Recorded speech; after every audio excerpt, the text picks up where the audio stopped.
I welcome you to the new video. Those who know my channel know that I have produced quite a lot of videos over the last months of the war. I recorded it many years ago, at the beginning of my career. However, it has not been seen by many people, which also applies to other videos. I decided to rework some of the old videos, add new information, incorporate new images, and present everything new that I had researched.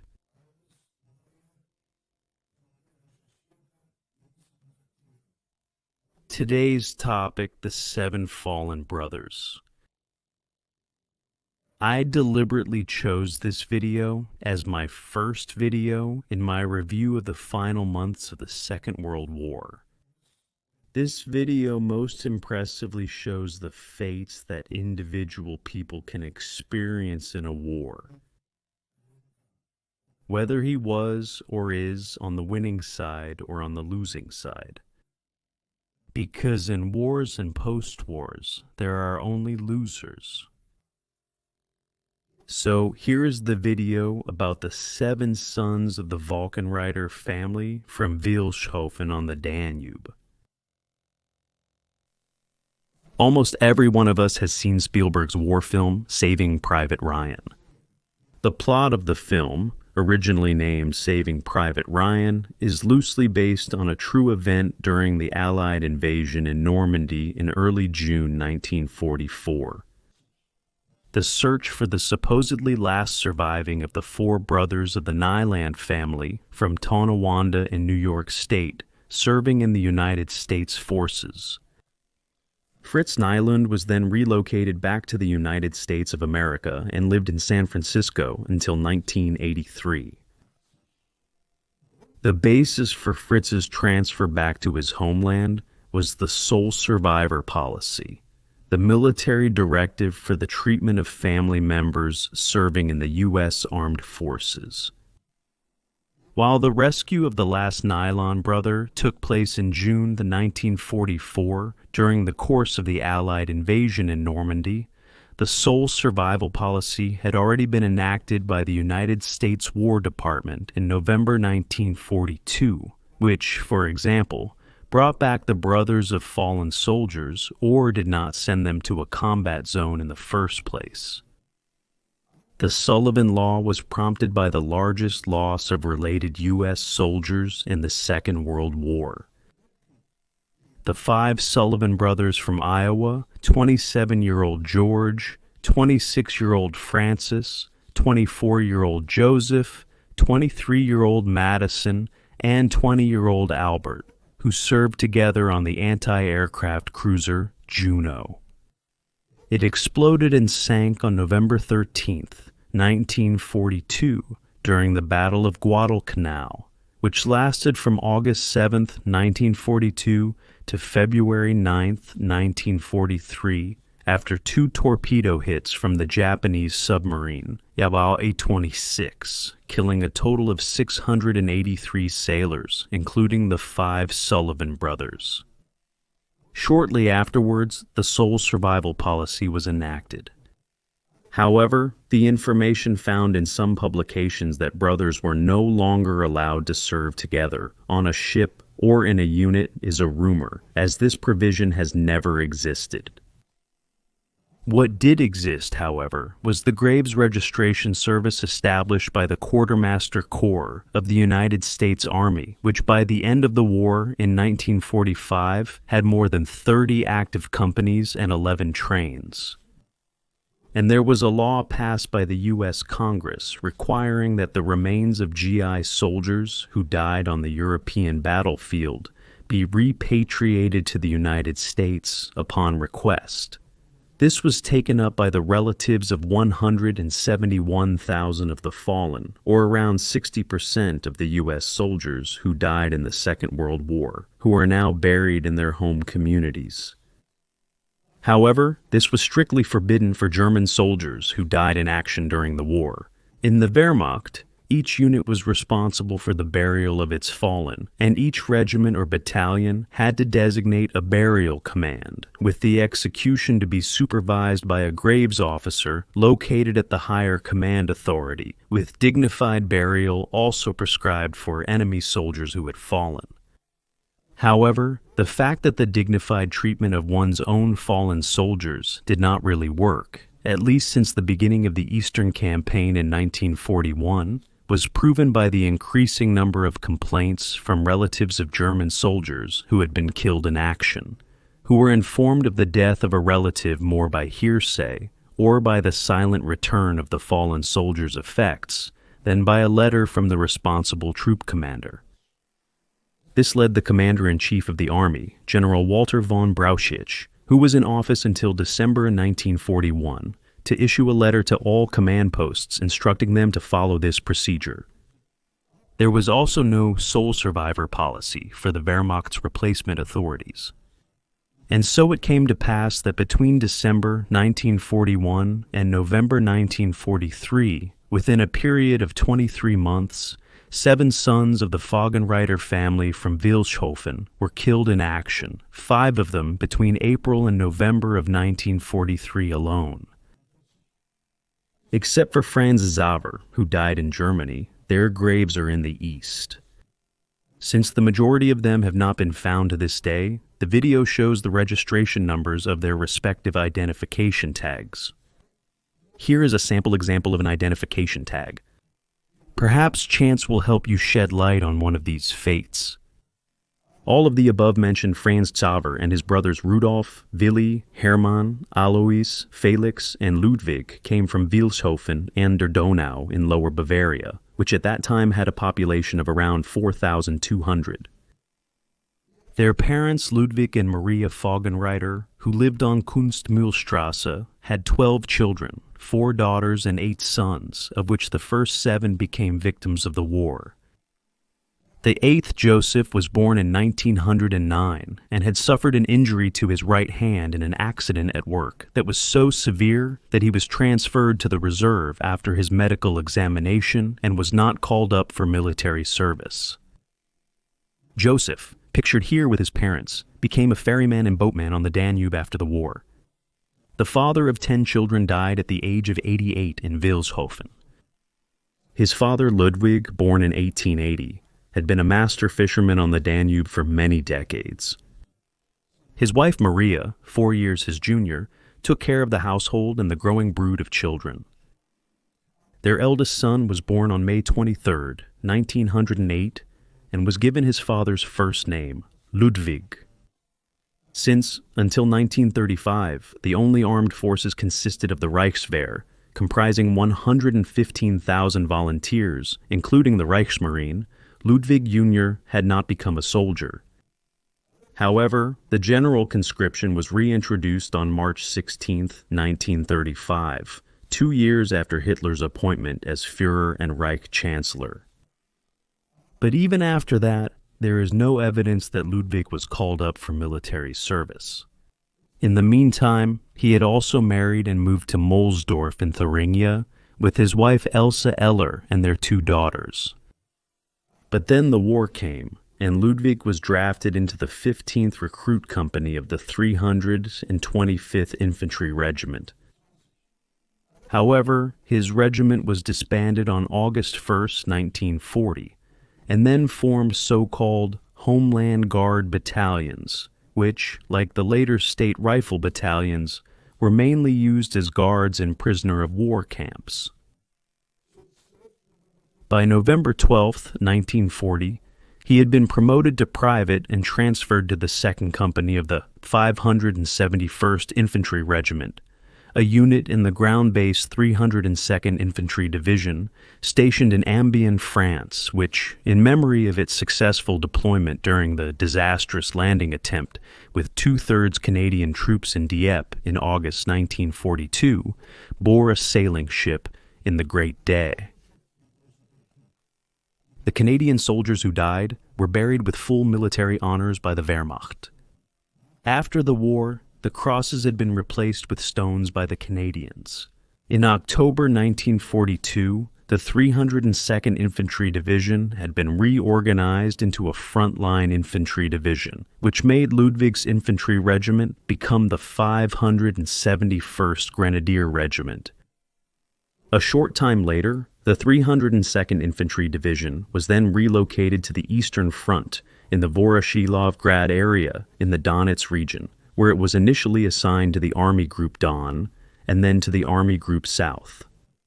From the beginning of 1943 until the spring of 1944, the latter army group bore the brunt of the fighting on the Eastern Front. After the failure of Operation Citadel in July 1943, the Great Tank Battle at Kursk, the Red Army drove the Wehrmacht out of the industrial area in the Donetsk Basin in September, and in November, the defensive line on the Dnieper was also lost. In the course of these very costly battles, in which the Grenadier Regiment 571 was also involved, Private Ludwig Foggenreiter fell on the 27th of November, according to the report, by a gunshot to the head, 3 kilometers east of Novodniprovka, Soboroshia district in Ukraine. He was then buried in the so-called Heroes Cemetery in Vodyanogye near Nikopol. This cemetery has since been covered with a garden. The German War Graves Commission was not granted permission to exhume the remains. Should Ludwig's grave nevertheless be found, his remains are to be transferred to the collective cemetery in Kirovograd in central Ukraine. Ludwig's death at the end of 1943 was the 7th loss among the Foggenreiter brothers. The first casualty was Rudolf, or Rudi Foggenreiter, born on November 1st, 1918 in Wilshofen. The earliest military record of him dates from the 20th of May, 1940. According to this, Rudi was a soldier in the Pioneer Communications Replacement Platoon of the Munich Pioneer Battalion, 7 in the 7th Infantry Division. From June 22, 1941, this division took part in the Russia campaign as part of the Army Group Center. Over the course of the next few months, it advanced to within 60 kilometers of Moscow. Then, after the start of the Russian counteroffensive on December 5th, it defended itself in the Shelkovo-Dororovo area. There, the trail of 23-year-old senior pioneer Rudolf Foggenreiter, who had been assigned to Bridge Column C of Pioneer Battalion 7, was lost. He has been missing since December 8, 1941. The next one to be struck by fate was Willem or Willy, born on April 4, 1915 in Wilshofen. He had married before the war and lived with his wife Magdalena not far from his parents. After being called up, he was listed in the personnel register of the 2nd Company of the 1st Battalion of the Augsburg Infantry Regiment 40, which had already existed during the Reichswehr era. After serving in Poland and in the Western Front, the regiment was reorganized on October 10, 1940, into the 40th Rifle Regiment, and was assigned to the 17th Panzer Division, which was deployed in the Central Sector during the German-Soviet War. Wilhelm Foggenreiter was a junior officer in the 3rd Company. Near Krivostyo in the Russian district of Bolchow, he died of a heart attack on the 19th of February 1942, according to reports, as a result of an infantry bullet wound, and was buried there. Should his grave be found, he would be buried at the German war cemetery Besedino, near Kursk. 14 months later, it hit Franz Xaver. He was born on February 5, 1914, in Wilshofen, and died on April 30, 1943, in a hospital or military hospital. There is only one picture of him in civilian clothes. It has not yet been possible to determine whether he died of wounds or illness, or whether he served in the Army, the Air Force, or another Nazi organization. On the other hand, the data of his brother Hermann Josef, who was born on July 22, 1911 in Wilshofen, is available. He lived with his wife Carolina at Scharrestrasse 10 in Wilshofen. Hermann was drafted into the Infantry Pioneer Replacement Company 212 on February 4, 1941, which also belonged to the Pioneer Battalion 210, set up in August 1939 in the Military District 7 Munich. After that, he was transferred to the 2nd Company Infantry Regiment 62 in the 7th Infantry Division, which was deployed in the Army Group South. In mid-October 1942, the Infantry Regiment 62 was restructured into the Grenadier Regiment 62 and fought in the Greater Orel area. On the July 5, 1943, at the beginning of the aforementioned Operation Citadel, the regiment, as part of the 7th Infantry Division, advanced from the north towards Kursk in the Tureka area near Orel. Heavy close combat ensued in the well-fortified Russian positions. Among the fallen of the Canadian Regiment 62 was also Private Hermann Josef Foggenreiter. He was killed on July 8, 1943 by a reported infantry bullet wound to the abdomen. In recent years, a number of German soldiers who fell in the Tureka area have been exhumed and buried in the German military cemetery 3 kilometers north of the village of Besedino, where soldiers from the Kursk, Orel, Voronezh, Tula, and Belgorod areas are also buried. Perhaps Hermann Josef Foggenreiter was among them, but this has not been confirmed to this day. The number of German soldiers killed in this area is estimated at approximately 130,000. Only 31 days later, Alois, who was born in Wilshofen on March 16, 1920, fell. He had been drafted into the replacement company of the Bavarian Pioneer Battalion 268 in October 1940, a unit of the 268 Infantry Division set up in Wesen. In the German-Soviet War, it was deployed in the Army Group Center. When, in the height of summer 1943, the Red Army launched an offensive that went down in military history as the Smolensk Operation, with superior numbers and equipment, 23-year-old Alois Foggenreiter was already in action on the first day, the 7th of August, 1 kilometer west of Shusner, in the Russian district of Kaluga, by shrapnel in his left lower leg so severely that he died on the same day at the main dressing station, 1208 in Starnowo South. Alois rests at the German War Cemetery in Dushaustina in Russia among the unknown dead who have been reburied from Starnovo. Finally, there was the youngest of the brothers, Felix, born on February 29, 1924 in Wilshofen. The pastry chef's assistant was drafted into the 2nd Base Company of the 19th Infantry Replacement Battalion on October 14, 1942, and was subsequently transferred to the 11th Company Infantry Regiment 404, a unit within the 246th Infantry Division. This regiment was established in Darmstadt, South Hesse, in August 1939, renamed the 404 Grenadier Regiment in October, and was mainly deployed in the central section of the Eastern Front. On the 3rd of October 1943, 19-year-old Senior Grenadier Felix Foggenreiter of the 11th Company was killed by a direct artillery hit 3 kilometers east of Novo Dniprovka, Kreis Zaporozhye in Ukraine. There are no records of his grave. This is the story of the 7 sons of Maria and Franz Foggenreiter from Wilshofen, all of them solid Bavarians, conscripted into military service and killed in action. Without this war, they probably would have had a long life with all the ups and downs that are part of life. But they would also have gotten married, had children, helped their elderly parents, and even experienced their grandchildren. Eventually, they would have been buried in their Bavarian homeland. But as it is, 6 of them lie in Russian or Ukrainian soil, like the majority of the 2.7 million fallen in the German-Soviet War, and the further millions of German soldiers who died in Russian captivity. From the small town of Wilshofen alone, 122 men had fallen.